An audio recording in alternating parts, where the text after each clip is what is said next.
Welcome back to Wake Up Radio with Ryan Ray and Fuzz. We've got Chris Guillebeau from The Art of Nonconformity joining us live this morning. Chris, are you joining us from Seattle? I'm actually in Portland, Oregon, a few hours south. Portland. Okay. Chris, we had said just before the break, we were wanting to find out what your core motivation is. Why is it really at your core that you do what you do? Very good question. I ask that question to people all the time, and it's always fun to hear the answers. I would say for me, the core goal is influence. So I want to help as many people as possible to live unconventional, remarkable lives. Why? Why is that? What motivates you to have that desire? Because I like the stories. Because I like hearing from people. I like to see change. I like stories of change. I like people writing in and saying, like, we're traveling the world with our family. We've started this business.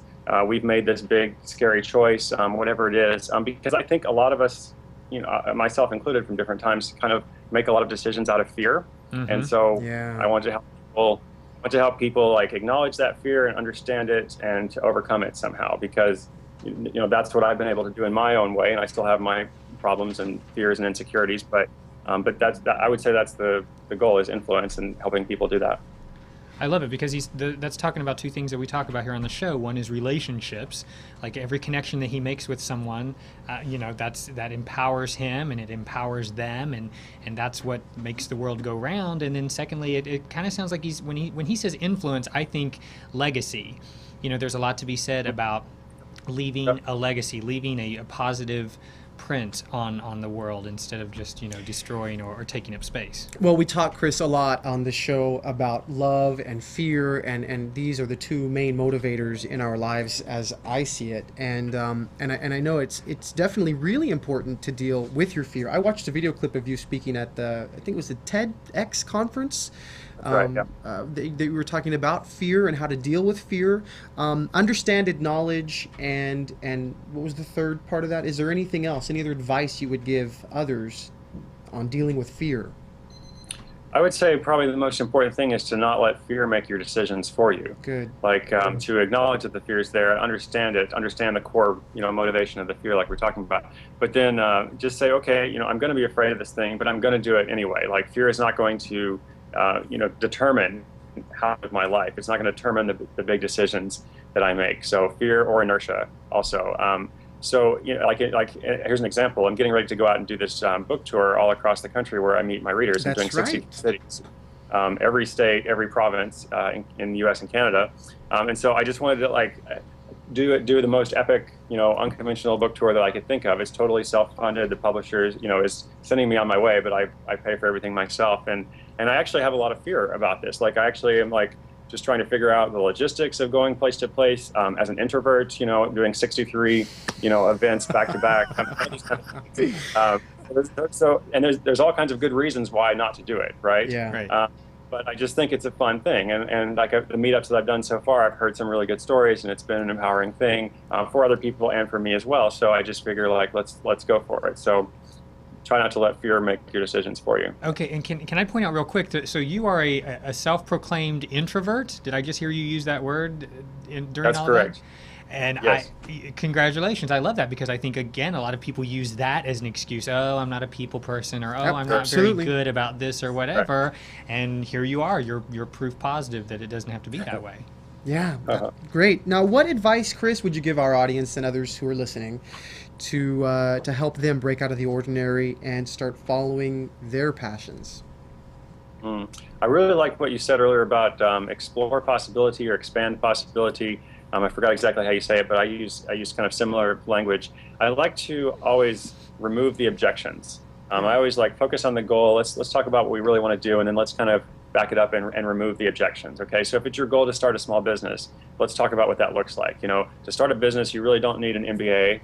You really don't need $100,000 or venture capital. You don't really need to borrow money. I mean, to start a small business, you just need some kind of product or service. You have to have some people who want to buy it, and you have to have somewhat means of getting paid. It's very, very simple, right? And you can make it as more complicated as you want.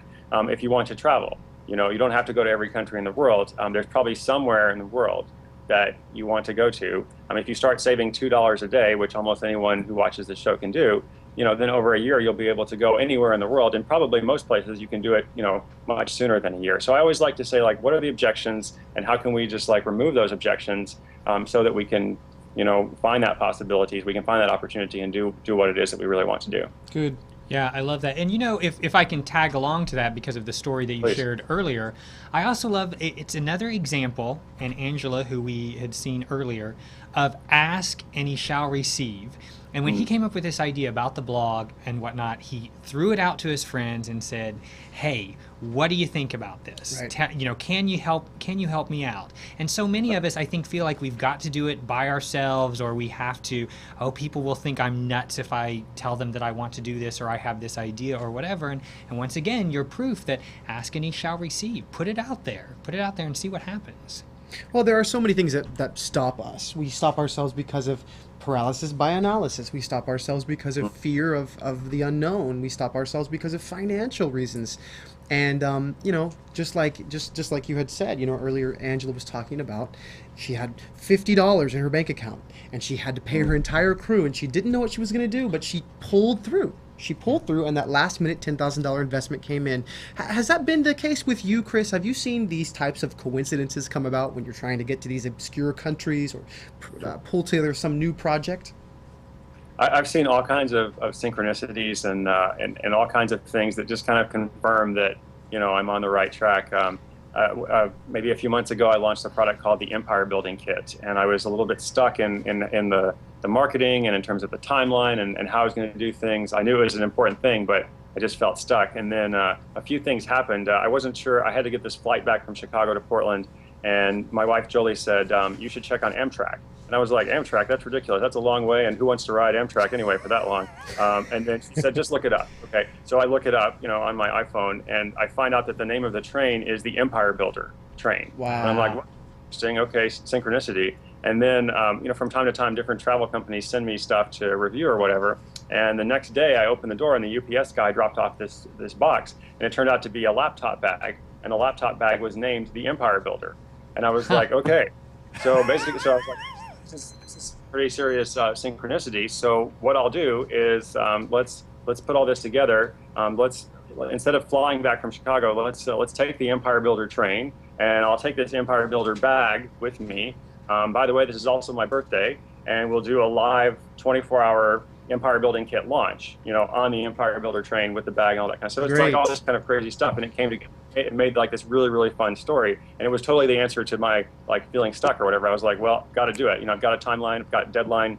I'm only going on this train one day. This is the birthday. I've got to have it done by then. So then I'm working on it the night before, till 1 o'clock in the morning. But we get it out, we get it done. So that was fun. You pulled it off, and a lot of people would say that those were signs that you were being led to creating, to launching this empire building product. Chris, it's been a pleasure having you on live for Wake Up Radio. Thank you so much for joining us this morning. You're an inspiration to others who'd like to break out of the box and do something extraordinary just like you've done. So thank you.